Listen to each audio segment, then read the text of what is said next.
Thank you.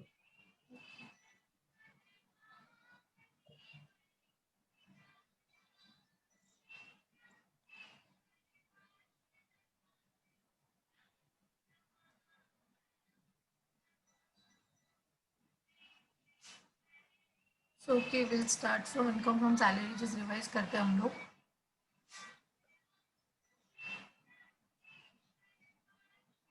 So we have. So what do you mean by salary?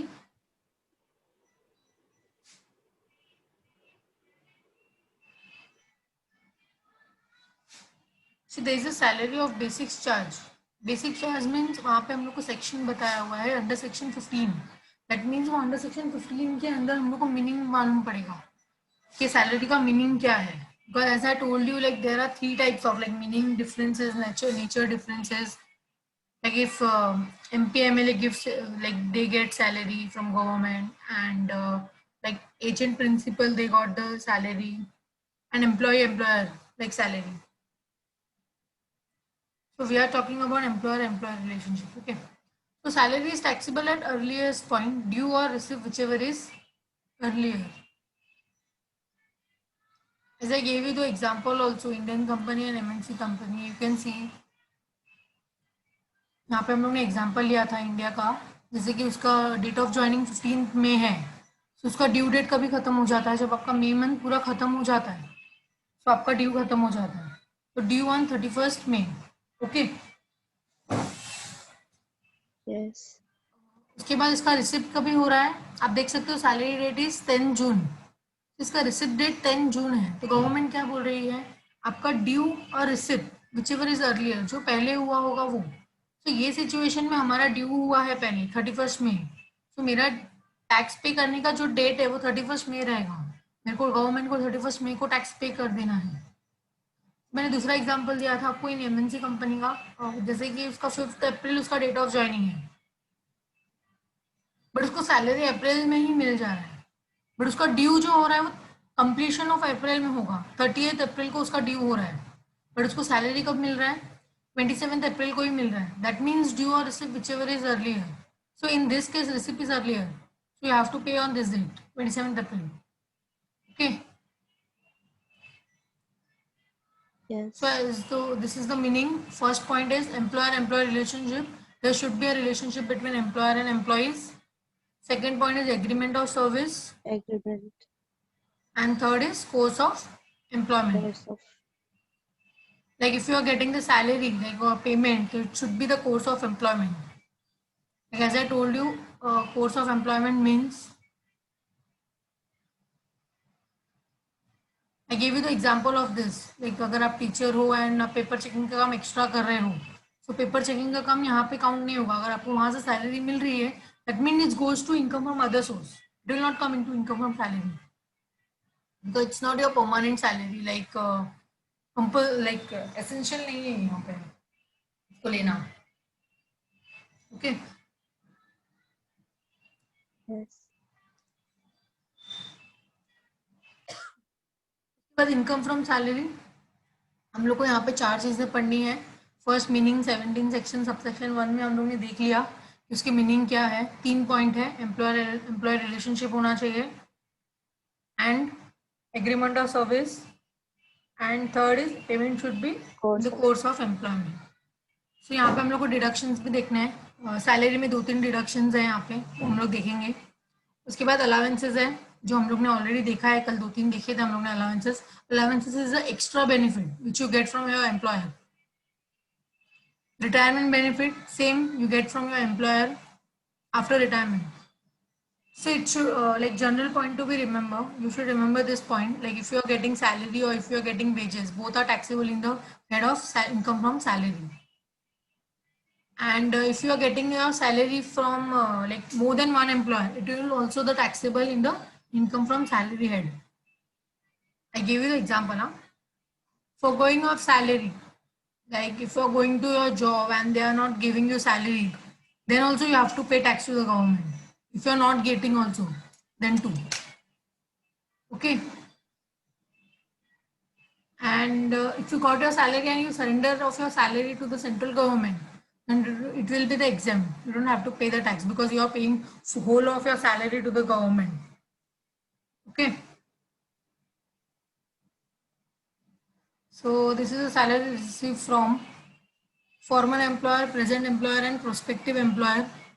ये past salary मतलब past employer से आपको कुछ salary आ रहा है वो लेना है, प्रेजेंट एम्प्लॉयर से और प्रोस्पेक्टिव एम्प्लॉयर से, मतलब अगर तीनों से अगर आपको कुछ भी सैलरी मिल रहा है या कुछ भी पैसे मिल रहे हैं आपको टैक्स पे करना है करंट ईयर में। ठीक है, मैंने आपको बताया था फॉर्मेट से आपको क्या हो सकता है, अगर इनकेस अगर ईयर्स ऑफ सैलरी होगा वो आ सकता है, पेंशन है वो आ सकता है, ग्रेचुटी वगैरह जो भी होगा, एक जैसे कि और क्या हो सकता है, पीएफ वगैरह होता है। नॉर्मली हम लोग जॉब छोड़ते तो मेनली कोर्स हम लोग का पीएफ ही होता है, अगर वो लोग डिडक्शन कर रहे हैं so you will get after you are leaving your job.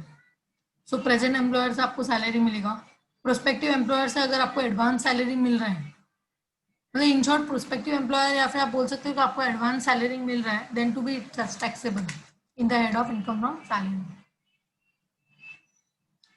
उसके बाद हम लोगों ने अलाउंसेस स्टार्ट किया था। Allowances means extra benefit for employee given by the employer. So it should be like अगर आप देखोगे तो टैक्सेबल भी हो सकता है, नॉन टैक्सेबल भी हो सकता है एंड पार्शियल टैक्सेबल भी हो सकता है। टैक्सेबल मतलब अगर आपको अगर एग्जांपल अगर मैं लूँ कि आपको अलाउंसेस के नाम पे 10,000 रुपये दिया किसी ने, तो हो सकता है वो पूरा टैक्सेबल हो, मतलब गवर्नमेंट को आपको 10,000 रुपये पूरा टैक्स पे करना पड़ेगा। अगर मैं बोल रही हूँ वो नॉन टैक्सेबल है, मतलब आपको अगर किसी ने 10,000 रुपये दिए तो आपको नॉन टैक्सेबल है, मतलब आपको उसके ऊपर टैक्स पे करने की जरूरत नहीं है, आप वो 10,000 रुपये लेके घर जा सकते हैं। उसके बाद पार्टली टैक्सेबल, दैट मीन्स अगर आपको किसी ने 10,000 रुपये दिए तो उसमें से कुछ हिस्सा लाइक थोड़ा सा पार्ट आपको टैक्स पे करना पड़ेगा। जैसे कि फॉर एग्जांपल आप समझ लो 4,000 रुपये आपको टैक्स पे करना है, 6,000 आप घर पे लेके जा सकते हैं। तो ये चीजें हैं, क्लियर हुआ है आपको? Yes. उसके बाद हम लोग ने ओके, उसके बाद हमने सैलरी का देखा था कि आपको ऑलवेज पूरे टैक्स में, ये तो ठीक है बेसिक सैलरी की बात कर रही हूँ मैं यहाँ पे, बट मैंने आपको बताया था कि सैलरी हो या पूरे टैक्स की बात करो, मेरे को जो अमाउंट है जिस पर टैक्स लगने वाला है वो हमेशा ग्रॉस अमाउंट होना चाहिए। अगर आपको किसी ने नेट अमाउंट दिया है तो आपको वो सब डिडक्शन जो भी हुए होंगे वो सब आपको एड बैक करने हैं। यहाँ पे मैंने वही लिखा है कि अगर आपको बेसिक सैलरी जो अगर मिल रहा है तो हम लोग को टैक्स जो पे करना है वो बेसिक सैलरी पे ही पे करना है। It should B ग्रॉस्ड up always. Okay, I am giving you example also. Basic salary मेरा है, उसमें ये नेट बेसिक सैलरी बताया हुआ है जिसमें मेरा प्रोफेशन टैक्स डिडक्ट हुआ था, टीडीएस डिडक्शन हुआ था, तो मुझे दोनों एड बैक करना पड़ेगा एंड उसको ग्रॉस बैक करना पड़ेगा, उसके बाद में आपको यहाँ पे टैक्स लग सकता है। मतलब इन शॉर्ट जो गवर्नमेंट को मुझे टैक्स मांग रही है वो लाइक ग्रॉस अमाउंट पे मांग रही है, नेट अमाउंट पे नहीं। उसके बाद मैंने आपको कल बताया था डियरनेस अलाउंस क्या होता है।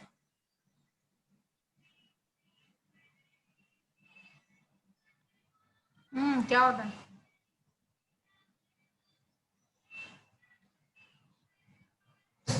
हेलो। काम जितना काम किया नहीं डियरनेस अलाउंस, हाँ मैंने आपको कल बताया था कि हम लोग जैसे डियर सबको नहीं बोलते वैसे ही ये जो एम्प्लॉयर है मेरा वो सबको नहीं देता ये अलाउंसेस। ये अलाउंसेस आपको तब मिलेगा जब मार्केट में इन्फ्लेशन आएगी, जिसको महंगाई भत्ता भी बोला जाता है। जब मार्केट में इन्फ्लेशन आएगी एंड अगर आप लोग उनसे मांगोगे एम्प्लॉयर से तो वो आपको मिलेगा, लेकिन उसके लिए आपका लाइक लॉन्ग लास्टिंग रिलेशनशिप होना चाहिए एंड एम्प्लॉयर एम्प्लॉय रिलेशनशिप जो होगा वो अब मतलब बहुत साल से होने चाहिए ये कंपनी में, तो ही आपको ये मिलेगा and it's always fully taxable. DNS allowance जो है वो यहाँ पे मैंने आपको कल बताया था कि एम्प्लॉयर इज थिंकिंग समथिंग। तो उसने क्या सोचा कि एम्प्लॉय मेरे लिए इतना अच्छा काम करता है, इतनी सर्विस दे रहा है मुझे अच्छी, तो मुझे उसको थैंक यू बोलना चाहिए, I should thank you. So employee is saying like only thanks just for my 10 years of hard working, only you are giving me thank you. So he's saying okay fine, we'll pay you 15 days salary more for every year you have been working with us। जितना भी साल आपने मेरे इधर काम किया होगा उसके हिसाब से कैलकुलेशन के हिसाब से मैं आपको एक महीने का 15 दिन काउंट करके मैं आपको सैलरी दे दूंगा। जैसे कि अगर आपने मेरे इधर 35 साल काम किया है तो उसका मुझे काउंट करना पड़ेगा कि कितने मंथ्स होते हैं। 1 मंथ में मैं आपको 15 डेज का सैलरी एक्स्ट्रा दूंगा। 1 मंथ का सैलरी तो आपको मिलता ही था। जैसे कि अगर आपका सैलरी फॉर एग्जांपल से अगर लो, क्योंकि आपने अगर मेरे इधर 35 ईयर्स काम किया है, सो हो सकता है मेरा सैलरी कुछ 50 प्लस हो गया हो, तो अगर मैं बोलूँ कि मेरा सैलरी 50,000 है अगर, तो मुझे 50,000 में से अगर देखोगे तो 25,000 आपको मिलेगा 15 डेज का सैलरी, मतलब हाफ कर दिया मैंने, तो आपको वो एक्स्ट्रा मिलेगा। So is saying thank you. फिर आप देख सकते हो यहाँ पे ये पैसा जो आ रहा है वो किसके बारे में बात कर रहे थे अभी तक, जो 15 डेज का एक्स्ट्रा आपको पैसा दे रहा है वो आपको अभी नहीं देगा, वो आपकी सेविंग करके रख रहा है आपके इसमें, उसको ग्रेचुटी फंड बोलते हैं। जब आप जॉब छोड़ के वगैरह जाओगे तभी आपको मिलेगा ये। जैसे कि इसका एलिजिबिलिटी किसको मिलेगा, ये ग्रेचुटी सबको मिलता है क्या, वो यहाँ पे देख लेते हैं। मिनिमम अगर कोई कंपनी में मिनिमम 5 years इन जॉब होना चाहिए and it should be continuous service, like once you left the job and वापस से अगर आपने रीज्वाइन किया तो नहीं काम आएगा यहाँ पे। And organization should be covered in gratuity act. The company you are working with, like it should be covered in gratuity act, like 1971. उसके बाद you will get the after like leaving the job only. You will not get this like amount in during the services. Okay. So this is the gratuity amount and this is the exemption. Like gratuity is received by government employee, it's fully exempt. And gratuity is received by non-government employee, I have to check whether the company is covering or not in the gratuity act. ठीक है, यहाँ पे देखो covered under payment of gratuity act है, not covered under payment of gratuity act. Okay, यहाँ पे calculation है पूरा as discussed about. कोई डाउट है किसी को अभी तक? नहीं मैम। No ma'am.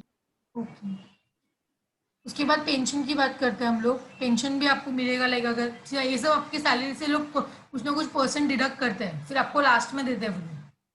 जैसे कि when I was in HDFC bank, तो वहां पे क्या होता था 0.33 मेरी सैलरी से लोग डिडक्ट करते थे, या फिर है ऐसा पेंशन का कुछ तो परसेंटेज वगैरह, वहां पे वो लोग उतना डिडक्ट करते थे। जैसे एम्प्लॉय के लिए अलग है, वो हम लोग देखेंगे कितना वो लोग डिडक्ट करना चाहिए, कितना करते हैं। फिर बाद में आपको रिटायरमेंट के टाइम पे मिलेगा ये अमाउंट। अगर आप लोग पेंशन अनकम्यूटेड लेते हो, like uncommuted is as I told you instalment और monthly,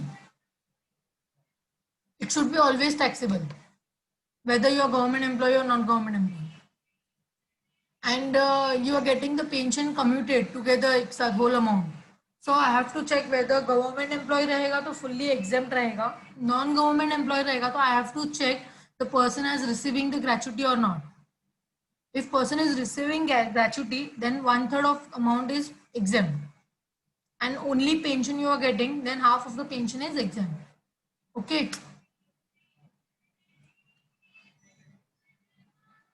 Okay, so today we'll start with new. So what is this? आप लोग को क्या दिख रहा है ये image? Saving. Piggy bank. Saving नहीं, ये इमेज क्या दिख रहा है वो बताओ? Piggy bank. सेविंग और पिगी कैलेंडर बैंक के साथ वो 10 का कॉइन दिख रहा है। सी मुझे तो यहाँ पे कैलेंडर दिख रहा है मेन। आप लोग कैलेंडर देखते हो?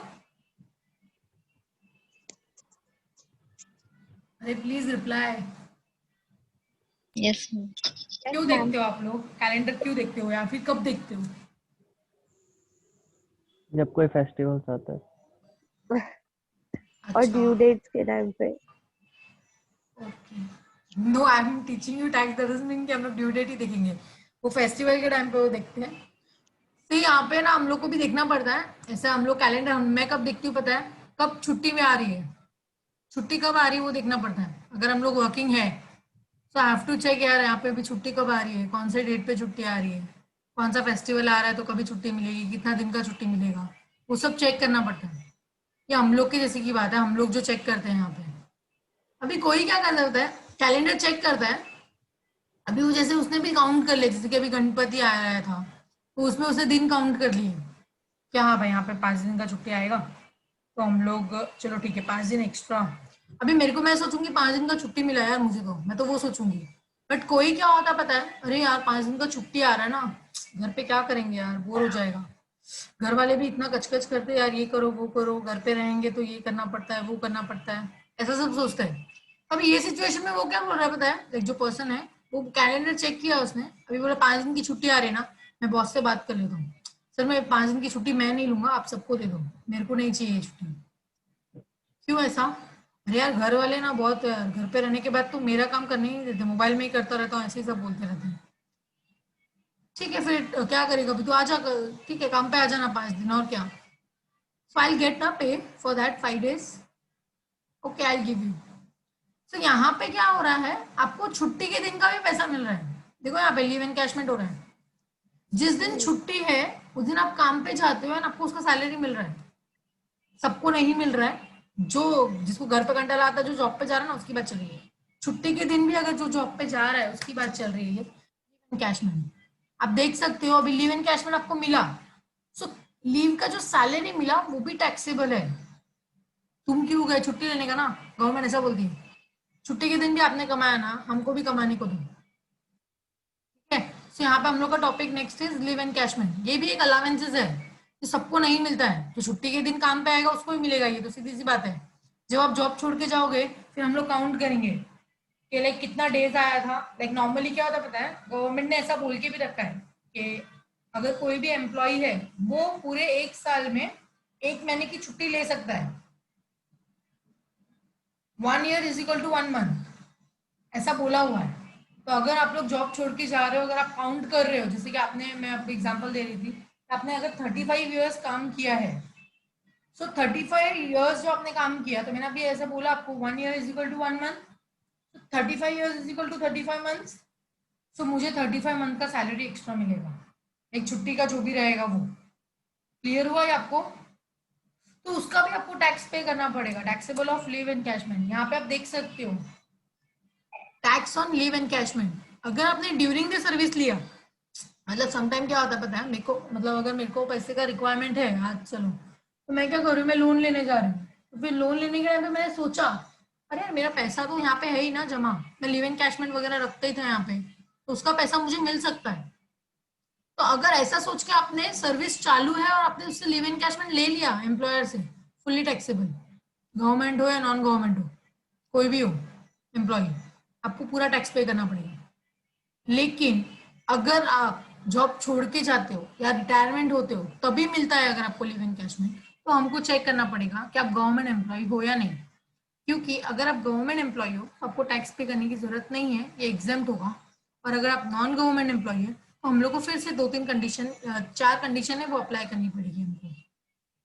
एंड अगर डेथ के टाइम पे अगर आपको लिव एनकैशमेंट मिल रहा है, जैसे कि अगर कोई भी एम्प्लॉय है उसका डेथ हुआ तो उसके घर वालों को मिलेगा पैसा, तो लिव एनकैशमेंट जो मिल रहा है वो एग्जाम्प्ट रखा हुआ है यहाँ पे ये सिचुएशन में, कोई भी हो फिर लाइक गवर्नमेंट हो या नॉन गवर्नमेंट हो। ठीक है, तो इसका नॉन गवर्नमेंट अगर रहेगा लिविंग द जॉब के बाद, तो उसका लिमिट क्या है एग्जाम्पशन का, वो हम लोग देख लेते हैं। यहाँ पे क्लियर है ना सबको? Yes. Ma'am. Yes, ma'am.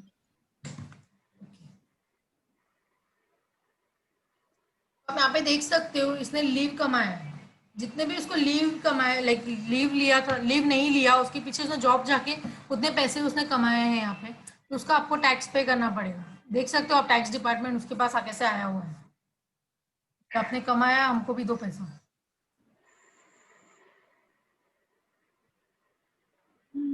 Exemption देखते हैं उसका कैसा रहेगा। तो आपको यहाँ पे लाइक चेक करना है, जैसे कि अगर आप leave not taken as per IT rule, IT rule के हिसाब से आपने लीव कितना नहीं लिया है, आपको मैंने अभी बताया 1 year is equal to 1 month का रूल है। तो आप काउंट कर लो कि आपने कितने लीव नहीं लिए हैं। जैसे कि अगर मैं आपको बोलूँ आपने पूरी जिंदगी में जितना टाइम आपने काम किया है वो एम्प्लॉय के पास, आपने एक भी छुट्टी नहीं ली है, 40 साल काम किए, 40 साल के दिन में आपने एक भी दिन उससे छुट्टी नहीं लिया है, that means 40 years is equal to 40 months। So leave not taken as per IT rule is 40 months। Okay, तो यहाँ पे आपको काउंट करना है, मल्टीप्लाई बाय करना है एवरेज सैलरी पर मंथ।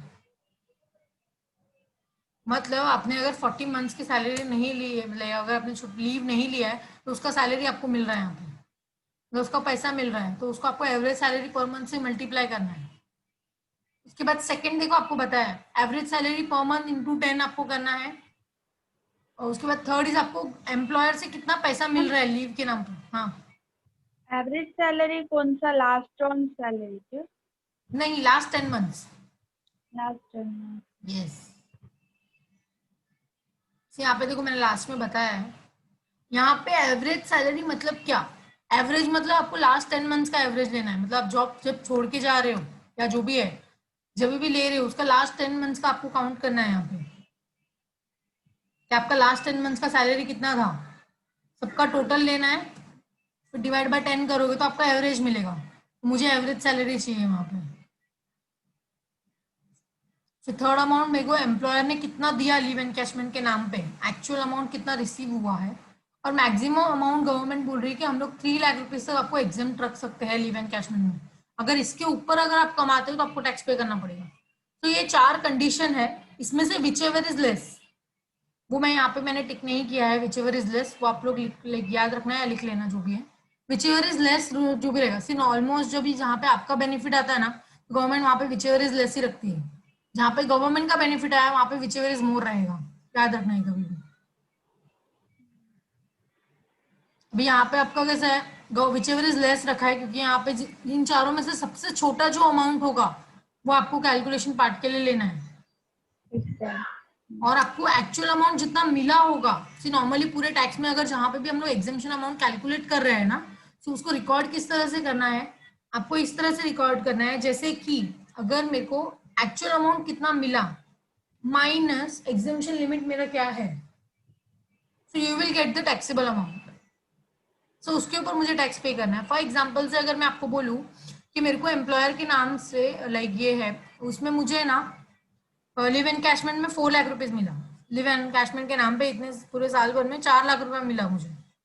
तो यहाँ पे गवर्नमेंट ने आपने ये चारों अमाउंट कैलकुलेट किया, उसमें से सबसे लास्ट मैक्सिमम लिमिट कितना है, 3 लाख रुपीज है एग्जाम्पल में। तो आपको क्या करना है, 4 लाख आपने रिसीव किया, उसमें से 3 लाख आपको माइनस करना है, क्योंकि मैक्सिमम लिमिट वही है, चारों में से सबसे छोटा कौन सा है वही, क्योंकि बाकी के 3 तो मैंने काउंट नहीं किए, ऊपर के 2, तो मेरे हिसाब से अभी फिलहाल मैक्सिमम लिमिट 3 लाख ही है।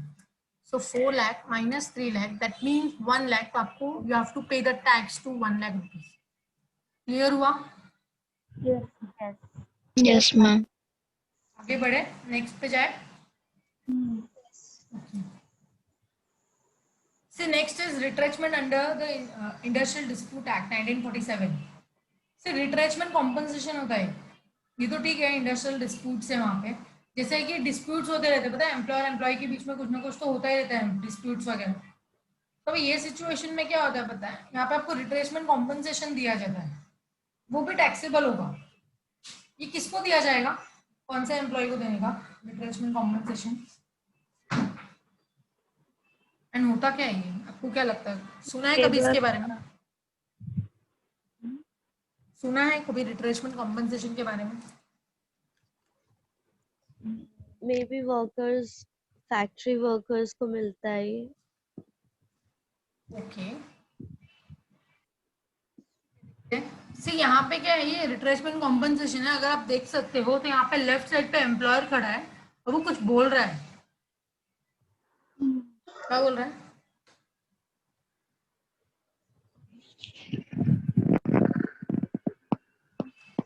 भागो यहाँ से, वो सब एम्प्लॉय को बोल रहा है, लाइक जो भी उसके वहाँ पे वर्कर्स वगैरह होंगे उसके हिसाब से वो बोल रहा है, आप यहाँ से जाओ, मैं आपको रिट्रेसमेंट कॉम्पनसेशन देता हूँ।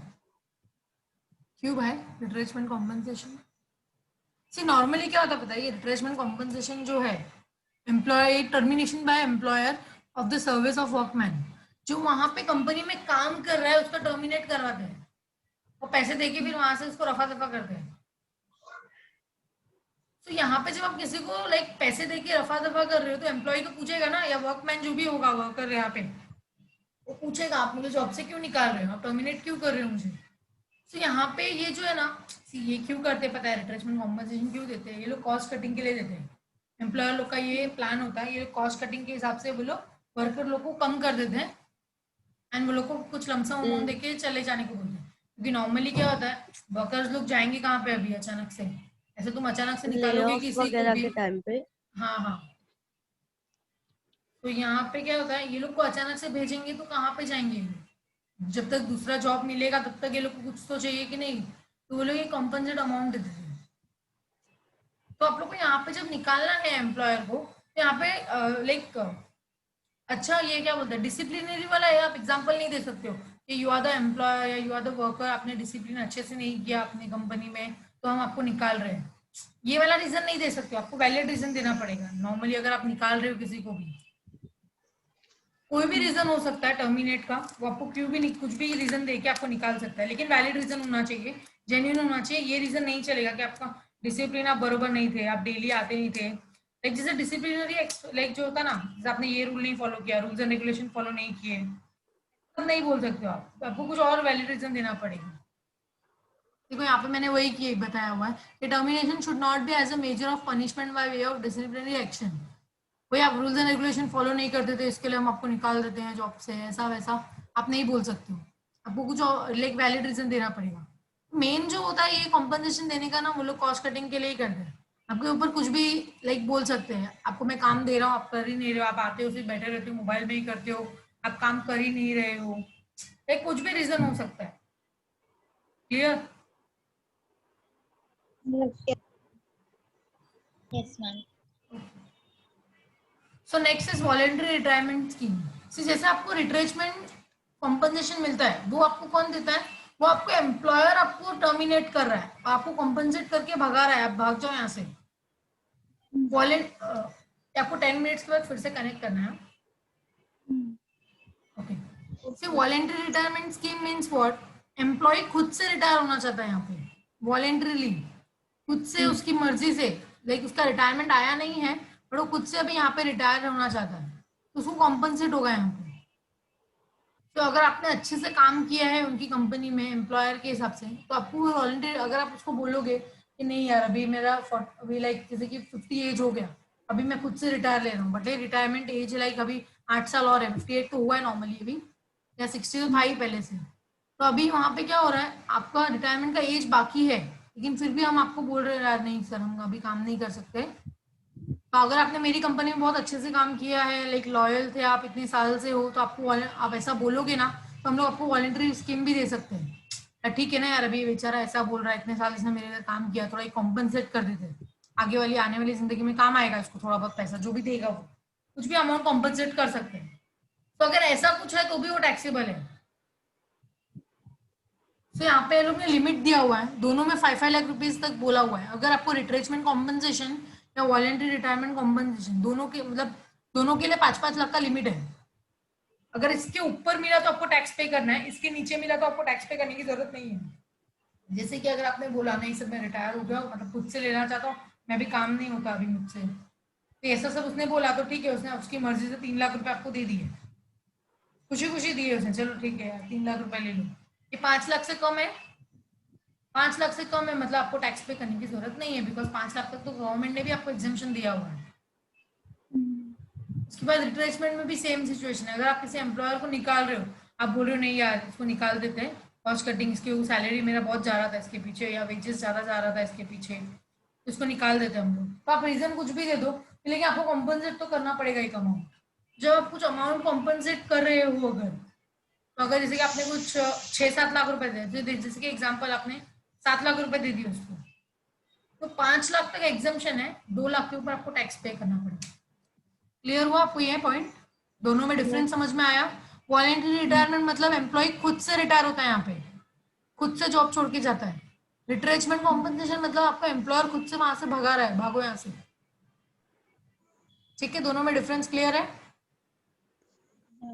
Yes, ma'am.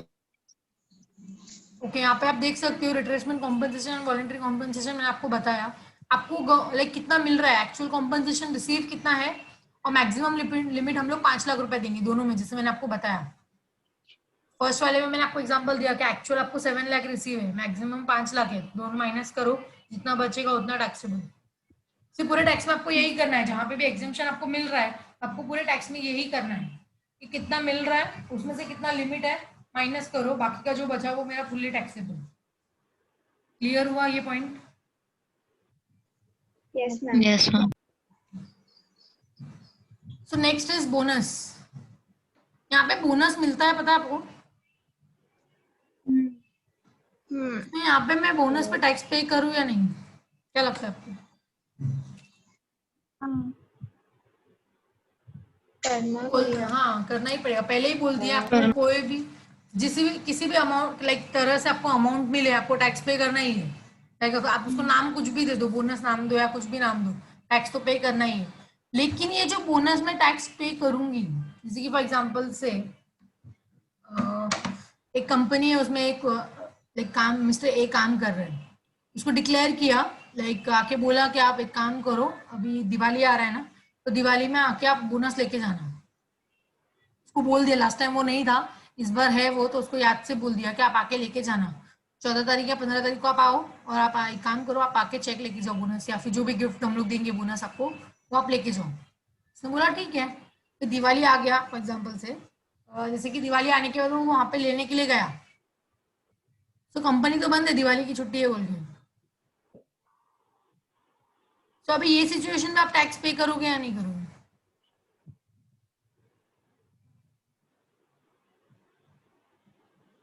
क्या लगता है आपको?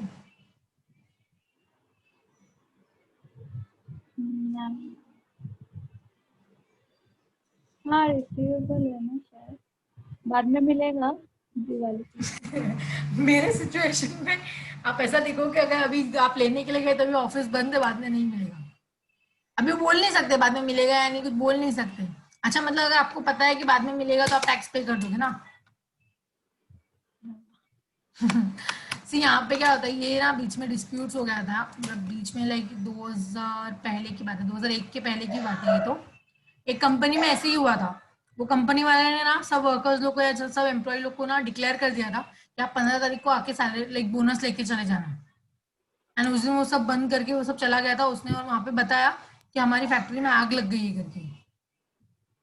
तो सब लोग को रो रो के बताता है एक्चुअली क्या होता है पता है, वो आग लग गई का क्या सीन था पता है, उसने सब जितने भी उसके फिजिकली लाइक प्रोडक्ट्स वगैरह थे जो भी थे वहां पे, वो सब उसने ना दूसरे गोडाउन में शिफ्ट करा दिया था। और बाकी वहां पे जो भी स्पेयर पार्ट्स वगैरह जो भी था उसका जो कचरा like, जो भी था वो उसने वहां पे क्या किया, उससे आग लगा दिया उसने वहां पे। एम्प्लॉय लोग को मालूम नहीं, उसने रात को ही आग लगा दिया आके। ये रियल बात बता रही हूँ मैं आपको। तो वहां पे हुआ कैसे पता है, सुबह आने के बाद एम्प्लॉय नहीं देखा, अरे अरे तो वहां पे आग लग गई है, हम लोग तो बोनस लेने आए थे। अभी वो एम्प्लॉयर रो रो के तुम्हारे सामने बोल रहा है मैं तुम लोग को बोनस देने वाला था बट अभी नहीं दे पाया हूँ क्योंकि आग लग गई है, कहाँ से दूंगा, मेरा भी नुकसान हो गया ऐसा वैसा। बट उसने डिक्लेयर तो कर दिया था ना। अभी ये सिचुएशन पे क्या वहां पे वो लोग टैक्स पे करेंगे या नहीं करेंगे, आपको क्या लगता है? गवर्नमेंट क्या बोलेगी, आपको टैक्स पे करना चाहिए या नहीं करना चाहिए?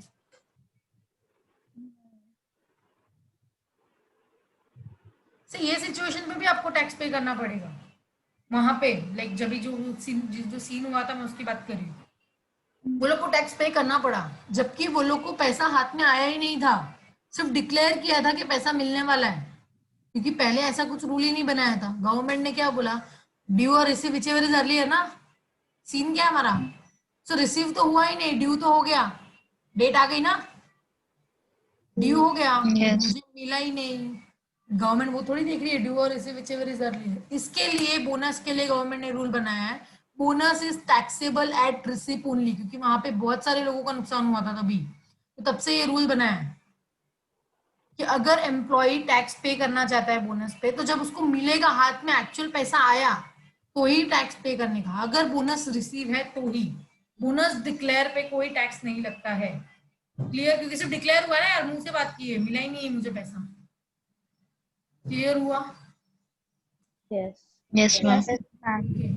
से अगर आपको ये जो बोनस है, तो अगर एम्प्लॉयर जो इसका बेनिफिट लेना चाहता है वो जब वो भी कभी लेगा जब उसने पेड किया रहेगा। एक बिजनेस वाले भी क्या करते हैं, एक्सपेंसेस क्लेम करते हैं बिजनेस में। ये हम लोग बिजनेस एंड प्रोफेशन में देखेंगे, बट मैं आपको जस्ट याद दिला रही हूँ, कभी भी याद दिलाऊंगी कि बोनस अगर एम्प्लॉयर क्लेम करना चाहता है तो वो कभी क्लेम कर पाएगा जब उसने पेड किया रहेगा उसके एक्सपेंसेस में, क्योंकि अगर वो पेड बताएगा तो ही ये रिसिप्ट पे टैक्स पे करेगा ना। अभी दोनों मैच होना चाहिए ये बात, इसके लिए गवर्नमेंट ने ऐसा बोला है। ठीक है, वो बिजनेस में आएगा तभी हम लोग देखेंगे। अभी फिलहाल इतना याद रखो कि एम्प्लॉय के हाथ में अगर बोनस मिल रहा है तो ही टैक्स पे करना है। क्लियर? Yes. उसके बाद हाउस रेंट अलावेंस, सुना है एचआरए के बारे में? एचआरए हाउस रेंट अलावेंस, घर दिख रहा है यस आपको? मैम। क्या होता है ये? हाँ certain amount rent.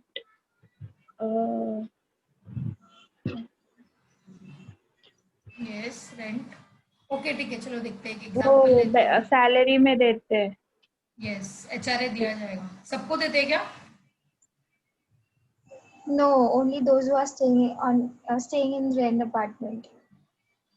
ओके, लेकिन फिर भी सबको देंगे क्या? रेंट पे रह रहे हैं तो भी सबको नहीं दिया जाएगा ये। सिर्फ फॉर एग्जांपल से अगर मैं बात करूँ, चलो ठीक है एग्जांपल लेते हैं, मिस्टर ए है, ये जो एक कंपनी है मुंबई में है, और ये जो रहती है वो पुणे में रहती है। नहीं पुणे में रहता है वो, लेते एक काम करते हैं, तो पुणे में रहता है वो एक लड़का। अभी वहां पे वो क्या करता है पता है, यहाँ पे जो कंपनी है वहाँ पे सैटरडे संडे उसने ऑफ लिया हुआ है, मंडे टू फ्राइडे वो काम करेगा, सैटरडे संडे ऑफ है। तो अभी ये सिचुएशन में वो क्या करता है पता है, पुणे से यहाँ पे आता है। अभी वो डेली अप डाउन करता था पहले, पता है, आना जाना उसका डेली लाइक चलता रहता था।